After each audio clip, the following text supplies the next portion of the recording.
Fala, meu povo, beleza? E aí, como é que vocês estão? Só alegria, prazer imenso estar com você em mais essa oportunidade. Como eu sempre digo para nós aqui do Caveiras Negras, é sempre sinal de prestígio ter você nos acompanhando nesse curso agora, direto ao ponto. E não é exatamente apenas um curso de reta final, pelo contrário, é um curso que traz teoria e que traz exercício. Mas aqui o foco não é resolução de questões. O foco principal é levar até você as características da banca, do IBFC, que é a banca do concurso da Polícia Penal do Estado de Goiás. Brasil, edital tá bem aí, você respirou, tá o edital. Beleza? Vamos lá?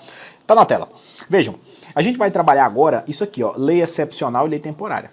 Claro que esse assunto está dentro de aplicação da lei penal, que é esse assunto aqui que nós estamos falando já desde de 2 blocos atrás, né? Esse é o 3º bloco de aula. Professor, o que é a lei temporária e o que é a lei excepcional? Lei temporária é aquela que tem prefixado no seu texto, né, o tempo de sua vigência, ou seja, um prazo determinado. A lei excepcional é aquela que atende, né, às transitórias necessidades estatais, tais como guerra, epidemias, calamidades, enfim, ela vai pendurar por todo o tempo excepcional que for necessário. Professor, não entendi nada, né? Lendo isso aí que está no código aí, para mim, nos seus materiais aí não adiantou absolutamente nada. Tá aqui, eu vou refrescar sua memória. Só para você entender, tem algumas situações que requer a criação de uma lei penal, de uma lei que realmente traga crime. Só que às vezes é uma situação transitória, é uma situação que não vai durar muito. Aí, quando for assim, o Estado cria um tipo de lei chamada de lei temporária ou de lei excepcional. A lei temporária ela é criada porque em determinada etapa da vida, determinado período, o Estado vai olhar e falar assim, eu preciso ter um crime bem aqui. Que se eu não tiver um crime aqui, as pessoas vão tocar o terror no mundo. Vem para a tela que eu vou te dar um exemplo real aqui, ó. Essa lei, ó. A Lei 12.663 de 2012. Essa lei aqui, ela foi conhecida como a Lei Geral da Copa. Para que foi criada essa lei, Carlão, que está lá do outro lado? Essa lei ela foi criada, comigo novamente, ela foi criada para o seguinte, para organizar, para colocar ordem, ou seja, para prevenir a prática de determinadas condutas que destruísse o patrimônio material e imaterial da FIFA durante a Copa do Mundo de 2014. Não sei se vocês vão se lembrar disso, né? Os mais novos aí provavelmente não vão ter assistido, mas 2014 teve Copa do Mundo de futebol, né? Copa do Mundo de futebol masculino no Brasil. E aí o Estado brasileiro já sabe que o povo ia falsificar ingresso, ia quebrar estádio, ia fazer uma coisa, ia fazer outra. Vamos fazer o seguinte, para prevenir a situação, vamos criar um crime para isso. Mas tudo bem, mas vamos criar um crime em qual lei? Aí criou a lei da Copa. A Lei 12.663, do ano de 2012. Essa lei ela ficou em vigência até no finalzinho do ano de 2014. Ela ficou em vigência até o dia 31 de 12 de 2014, dia 31 de dezembro, até o apagar das luzes do ano de 2014. Qual que era o objetivo dessa lei? O objetivo dessa lei era de certa forma, realmente, proteger o patrimônio material e imaterial da FIFA. Professor, essa lei precisava de ficar em vigência assim, ad eterno, igual as outras leis? Igual o Estatuto dos Armamentos, foi criado desde 2003 até hoje existe? Não. Por quê? Porque ela é uma lei temporária, ela foi criada para atender um evento específico e que o Estado já sabia quando o evento ia começar e quando ia terminar. Quando o Estado já sabe disso, o Estado cria um tipo de lei penal chamada de lei penal temporária. Entendeu? Professor, eu acho que eu entendi esse negócio. Vem para a tela. Nós temos agora a lei excepcional, parecida com a temporária, mas não é idêntica, tá? Na lei excepcional é aquela que atende as transitórias necessidades estatais, tais como guerra, epidemias, calamidades, dentre outras situações. Essa lei, ela vai o quê? Ela vai perdurar o tempo excepcional, o tempo que for necessário. Por que essa lei foi criada? Ou seja, ela é editada em função de algum evento transitório, algo que não era esperado, é sempre inesperado, é uma situação emergencial. Eu vou dar um exemplo básico para vocês. Recentemente aconteceu, né, agora no ano de 2024, infelizmente aconteceu aquela situação desastrosa, né, lá no Rio Grande do Sul. Até onde eu sei, não foi criada nenhuma lei excepcional vinculada ao direito penal para punir, criminalizar determinadas condutas. Mas nada impedia, por exemplo, que isso acontecesse. Ali, naquele caso em específico, eu não enxergo porque essa lei ela vai ser criada em âmbito nacional e não somente em determinado lugar. Mas vamos imaginar que por causa daquele desastre lá que aconteceu no Rio Grande do Sul, vai que aquele desastre fosse no Brasil inteiro. E aí a maioria do povo brasileiro tiveram que ficar em abrigo, tiveram casas destruídas. Agora eu estou ampliando o desastre, claro que é só um exemplo, tá? Inclusive aqui a minha solidariedade a todas as pessoas afetadas por essa situação. Realmente é uma situação extremamente delicada no Rio Grande do Sul. Mas vamos imaginar que isso tivesse sido no Brasil inteiro. Graças a Deus não foi. No Brasil inteiro. E aí o Estado falou assim, não, está acontecendo muitas confusões nos abrigos, né? Confusões de espaço. Nós vamos ter que criar uma lei, por exemplo, para proteger ali o espaço de cada pessoa. Porque nós já fizemos de tudo e não resolveu. Vamos criar uma lei para fazer o seguinte, ó. Se o camarada chegar tarde no abrigo, ele vai ser preso. Por quê? É uma situação realmente absurda, mas é só uma exemplo, só para você entender. Por quê? Porque ele vai chegar tarde, vai chegar bagunçando, vai acordar as outras pessoas, está todo mundo em um ambiente coletivo em razão de quê? De uma calamidade, né? Um desastre de grande proporção, enfim, realmente uma situação emergencial. Essa lei ela vai ficar em vigência até quando? O camarada não poder chegar tarde no local que ele dorme. Pô, mas eu tenho meu direito, tenho minha casa. Isso é na sua casa. Diante dessa emergência toda, o Estado resolveu criar essa lei. Essa lei ela é uma lei temporária? Não. Ela é uma lei excepcional. Por quê? E qual a diferença entre elas? Vem para a tela.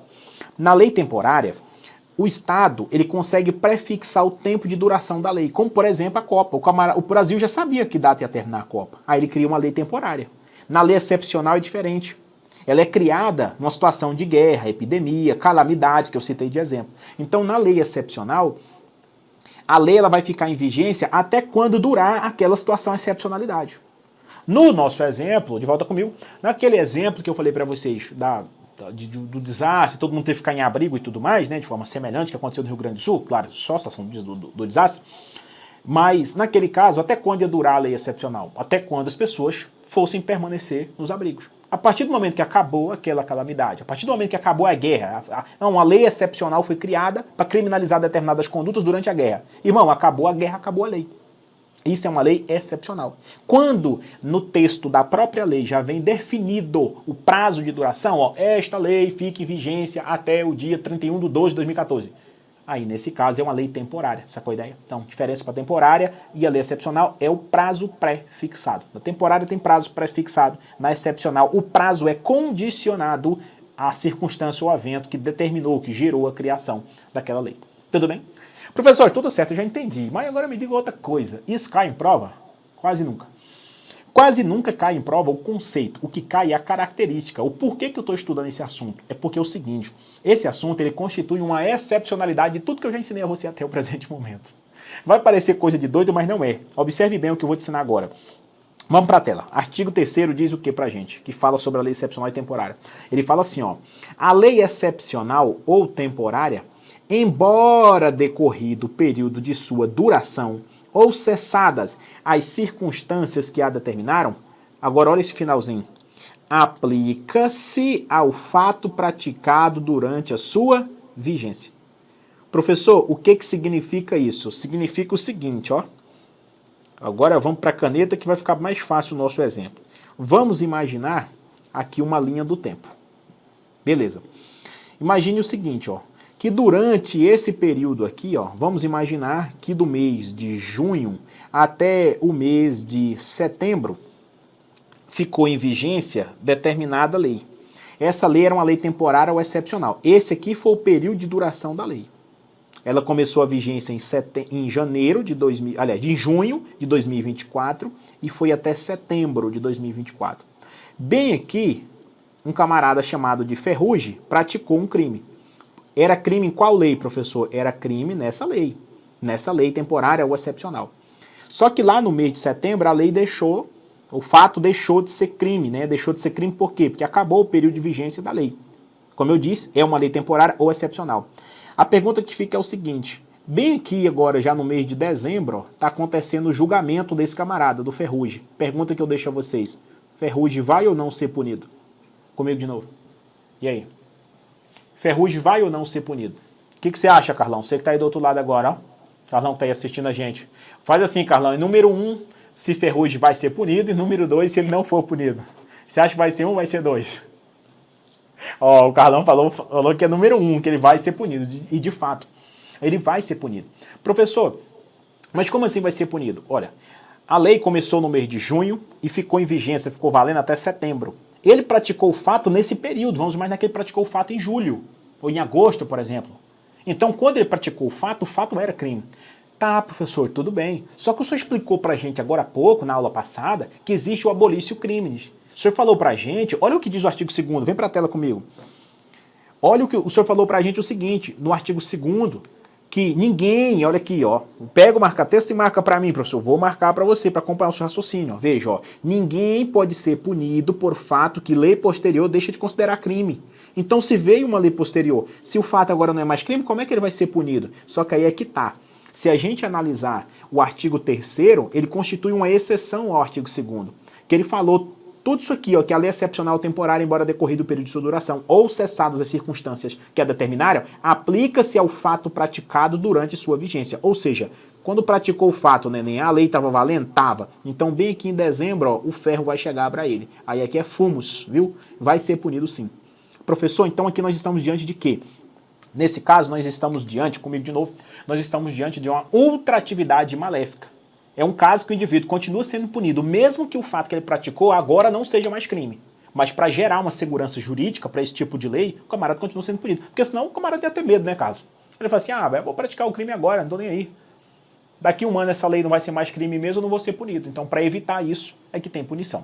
Vem para a tela que eu preciso te mostrar só mais duas coisas sobre essas leis para a gente ir para um outro tema. Tá? Essas leis, ela tem uma característica, seja temporária ou excepcional, ela tem essas duas características aqui, ó. Elas são autorrevogáveis, ou seja, quando chega o prazo X ali, elas deixam de existir, não precisa vir outra lei e acabar com ela. Consideram-se revogadas assim que encerrado o prazo pré-fixado, no caso de uma lei temporária, ou cessada a situação de anormalidade, no caso da lei excepcional. Portanto, você não vai precisar de uma lei para revogar o crime previsto nela. No caso lá de, vamos imaginar uma lei que foi criada para proteger o patrimônio da FIFA, né, da lei da Copa. Ela, por exemplo, chegou o prazo marcado, dia 31/12/2014, que foi o prazo pré-fixado, a lei deixou de existir, acabou. A vigência dela era até ali. No dia 1º de janeiro, no dia 1º de 1/2015, já não existia mais a lei da Copa.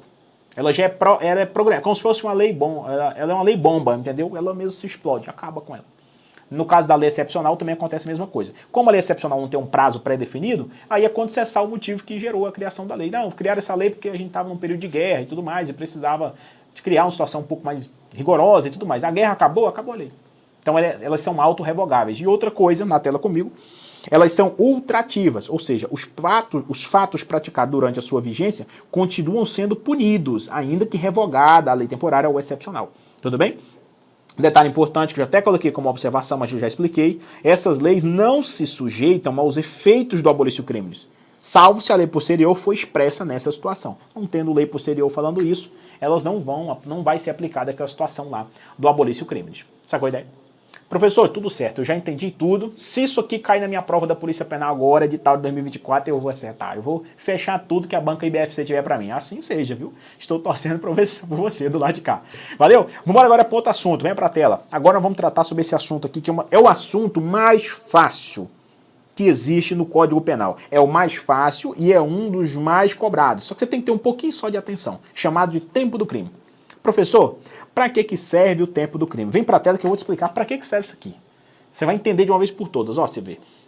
No momento que eu estou gravando essa aula aqui é 5h25, né? Aí vocês vão ficar na curiosidade aí, se é 5h25 da manhã ou se é 17h25, se é à tarde. Fica aí a curiosidade para vocês. Depois me mandem lá no Instagram, tá bom? Vamos ver se vocês vão acertar aí. O que acontece?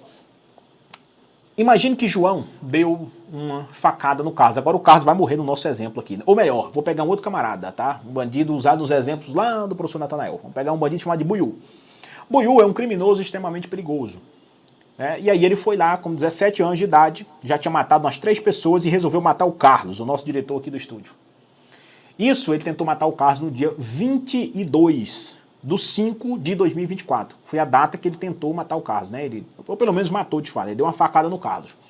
Só que o Carlos não morreu no dia 22. O Carlos morreu que dia, professor? No dia 23/6, ou seja, 31 dias depois, Carlos veio a óbito. Vamos para a tela que eu vou trazer o exemplo para você, vai ficar melhor.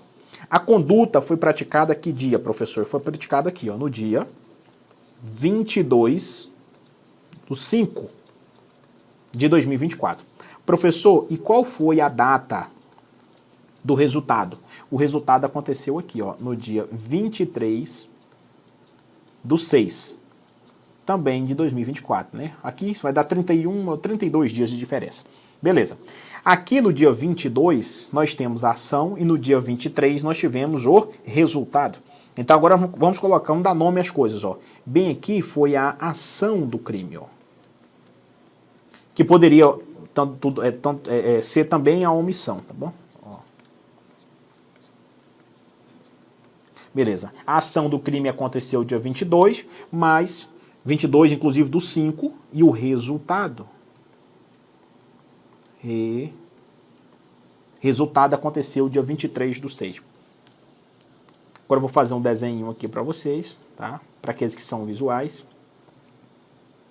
Mais uma vez, os exemplos aqui do professor Caldeira. O povo morre sempre de facada. Tá? Aqui. Deixa eu agora desenhar a vítima no caso.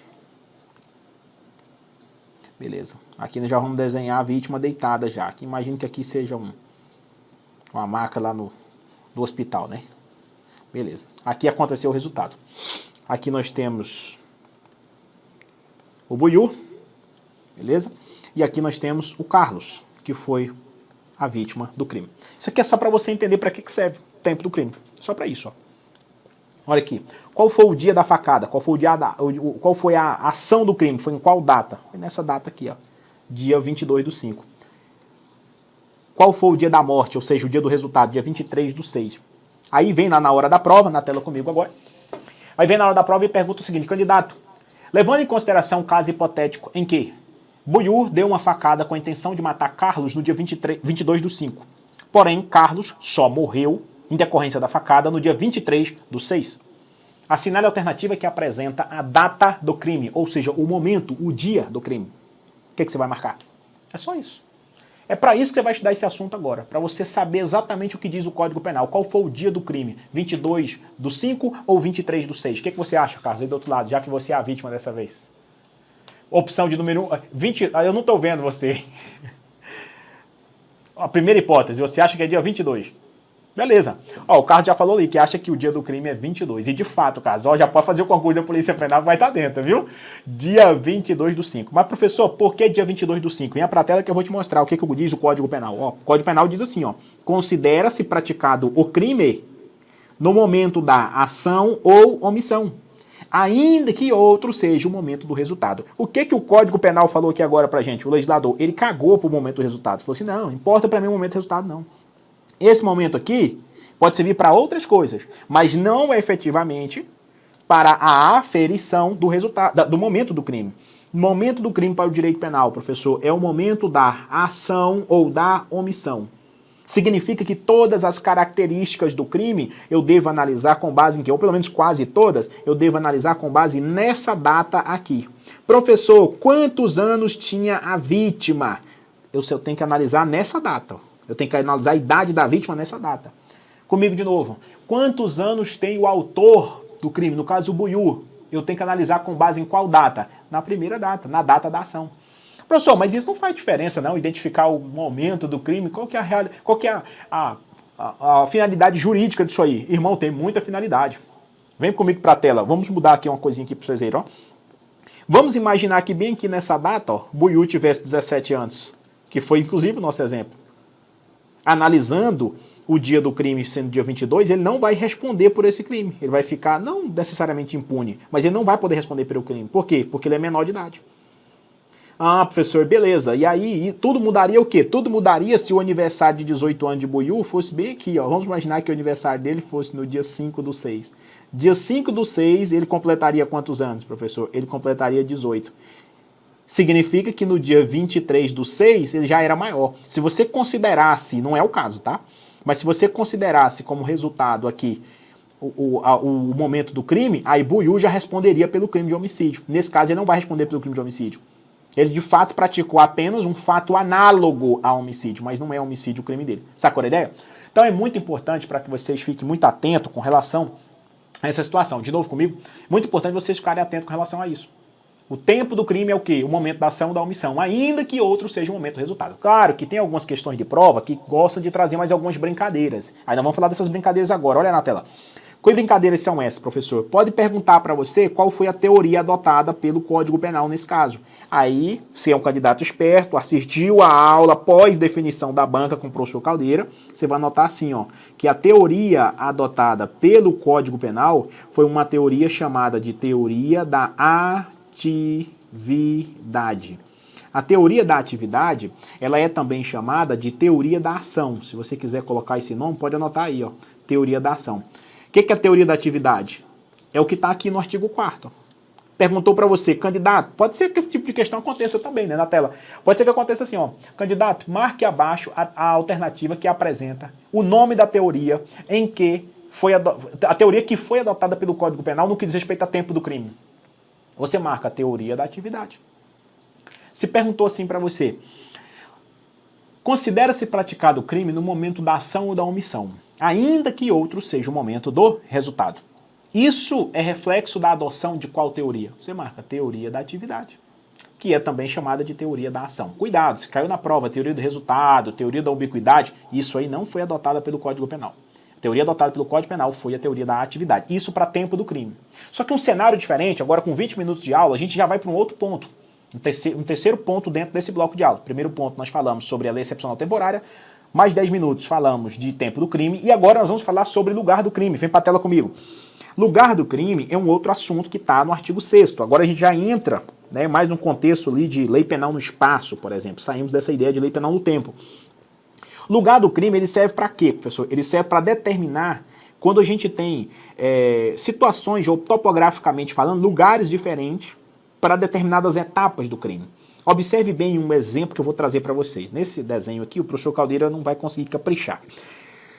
Não é nem caprichar, é porque não tem um talento para isso mesmo, né? Mas imagine, ó, que aqui é o Brasil. Beleza, ó. Aqui nós temos o Brasil. E aqui nós temos um outro país, né? Beleza? E aí eu vou dar o nome aqui para vocês de Estados Unidos, tá? Aqui, ó. Estados Unidos da América. Ótimo. Vamos imaginar agora, vamos criar um outro bandido aqui. Vamos imaginar que o Ferrugem deu uma facada, né? Agora dessa vez não vamos matar o Felipe, aqui no nosso exemplo, né? Aqui, ó. Pronto. O Ferrugem, ele deu uma facada no Felipe. Deixa eu desenhar o Ferrugem de cá agora. Pronto. Ferrugem deu uma facada no Felipe aqui no Brasil. Aqui não interessa pra gente a data, interessa o lugar, tá vendo? Porque agora o assunto é o quê? Lugar do crime. A facada foi no Brasil. Só que o Filipão, né, cheio da grana ou não, Carlão? Cheio da grana, né, demais da conta. O que aconteceu, né? É cheio da grana. O que aconteceu com o Felipe, né? O Felipe falou assim, não, vou buscar um tratamento que eu tô com medo de morrer dessa facada. Esse negócio infeccionou aqui, foi uma facada simples, mas infeccionou. E eu vou pros Estados Unidos. Aí o que aconteceu, ó? Pra cá, ó. O Filipão veio pra cá. Veio para os Estados Unidos, um hospital de ponta lá em Nova York, aquela coisa toda, buscar um tratamento. Só que não aconteceu, professor, o que ele queria. O que aconteceu é que ele foi fazer uma cirurgia em decorrência da infecção e tudo mais, enfim, já estava infeccionado tudo em decorrência da facada, ele morreu aqui nos Estados Unidos. Então o que nós temos? Nós temos nesse caso, ó, que o resultado, ele aconteceu em qual país? Ele aconteceu nos Estados Unidos. Mas a ação desse crime, que obviamente poderia ser também a omissão, né? Nesse caso, a gente está dando um exemplo de um crime praticado por ação, mas poderia ser omissão também. A ação acontecia no Brasil e o resultado nos Estados Unidos. Aí o Código Penal explica pra gente qual que é o lugar do crime. Na hora da prova, né, efetivamente, o que pergunta para você é, candidato, a facada, ou seja, a ação criminosa aconteceu no Brasil. O resultado aconteceu nos Estados Unidos. Qual que é o país do crime? Onde esse crime foi praticado, candidato? Você tem que marcar o X lá. Né? E você vai ficar em dúvida ali, por exemplo, né? Brasil, Estados Unidos, os dois, e aí? Como é que vai ser esse negócio? O que você acha aí, Carlão, do outro lado? É Brasil e Estados Unidos. Número 1, Brasil. Número 2, Estados Unidos. Carlão falou que é Brasil. Ó. Falou assim, segundo ele, o lugar do crime, nesse caso, é Brasil. E aí o que diz o Código Penal? Vamos olhar para lá. O Código responde aqui. Vamos lá.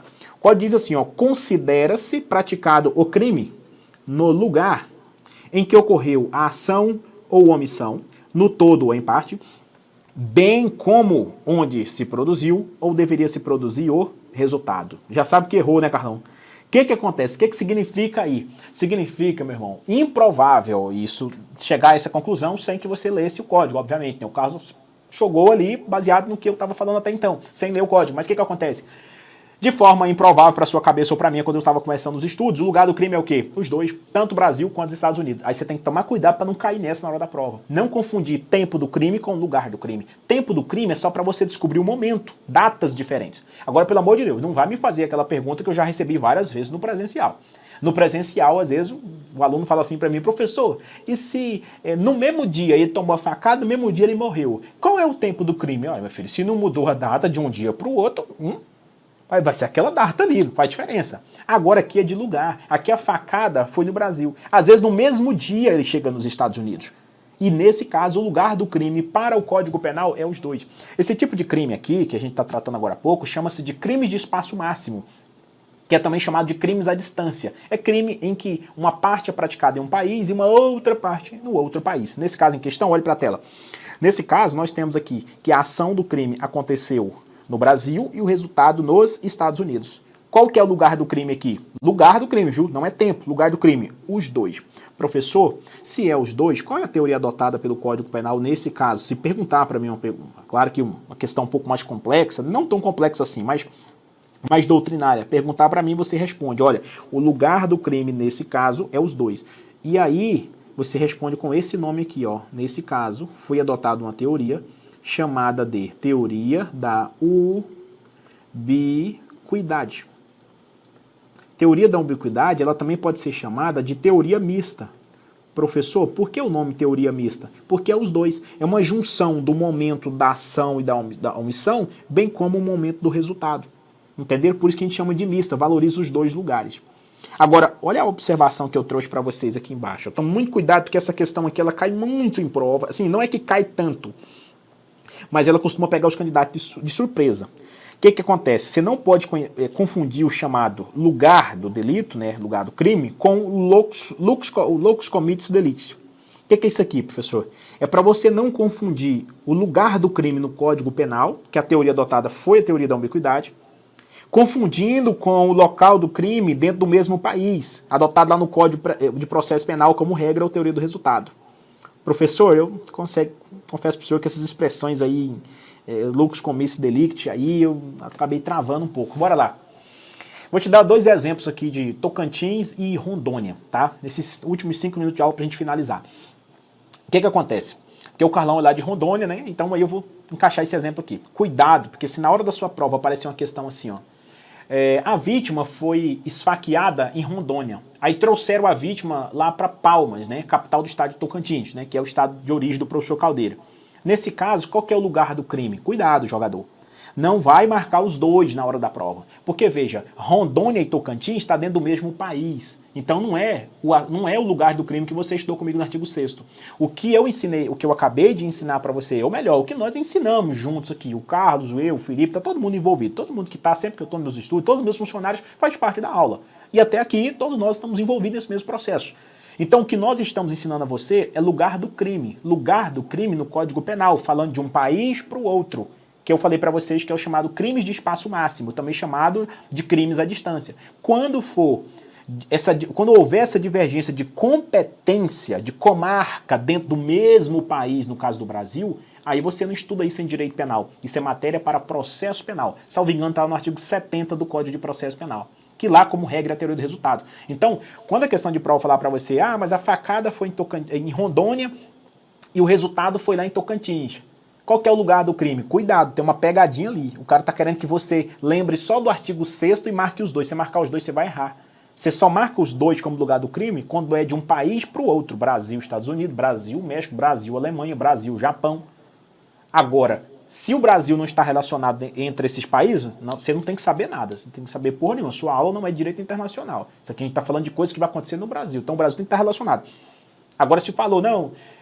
Pernambuco e Bahia, Mato Grosso do Sul, Goiás e Tocantins, Rondônia. Aí é só uma questão de locus committis delicti. É só para você saber qual que é a comarca, mas é dentro do mesmo país. Aí você estuda esse conflito de competência, não é no direito penal, mas sim no direito processual penal. E lá, como regra, é o local que o crime se consumou.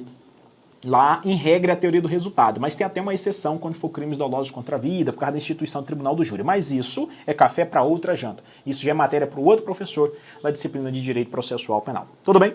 Eu vou ficando por aqui, um beijo para quem for de beijo e um abraço para quem for de abraço. No nosso próximo bloco, a gente vai falar sobre um tema chamado de extraterritorialidade. Eu vou ensinar você como é que funciona uma situação que às vezes o indivíduo cometeu um crime lá fora e mesmo assim, ou seja, em outro país, e mesmo assim ele poderá sofrer as sanções da lei penal brasileira. Como eu sempre digo, beijo para quem for de beijo e abraço para quem for de abraço. Até já!